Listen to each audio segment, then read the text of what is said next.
আসছে নতুন গল্প রেড ফ্ল্যাগ ভালোবাসা বেশি।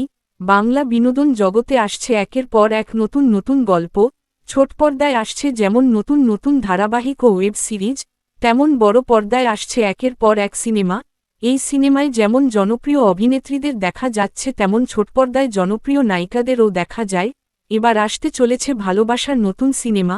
সিনেমাটির নাম রেড ফ্ল্যাগ ভালোবাসা বেশি। প্রযোজক রানা সরকার ও পরিচালক অভিমন্যু মুখোপাধ্যায় এর পরিচালনায় আসছে নতুন সিনেমা রেড ফ্ল্যাগ ভালোবাসা বেশি। এই সিনেমায় প্রধান ভূমিকায় অভিনয় করবেন ছোট পর্দার জনপ্রিয় অভিনেতা ও অভিনেত্রী। এই সিনেমায় নায়কের চরিত্রে অভিনয় করবেন জনপ্রিয় অভিনেতা দিব্যজ্যোতি দত্ত, যাকে অসংখ্য জনপ্রিয় ধারাবাহিকে দেখা গিয়েছিল। তাকে জয়ী, দেশের মাটি ও অনুরাগের ছোঁয়া ধারাবাহিকে দেখা গিয়েছিল এবং তিনি সৃজিত মুখোপাধ্যায় এর লহ গৌরাঙ্গের নাম রে সিনেমায় অভিনয় করেছেন ও নায়িকার চরিত্রে অভিনয় করবেন জনপ্রিয় অভিনেত্রী দিব্যানী মণ্ডল, যাকে শেষ ফুলকি ধারাবাহিকে দেখা গিয়েছিল। এবার দিব্যানী মণ্ডল ও দিব্যজ্যোতি দত্ত বড় পর্দার রেড ফ্ল্যাগ ভালোবাসা বেশি সিনেমায় জুটি বাঁধতে চলেছে।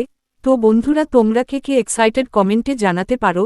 বাংলা বিনোদন জগতের সকল আপডেট পেতে চ্যানেলটি সাবস্ক্রাইব করুন। ধন্যবাদ।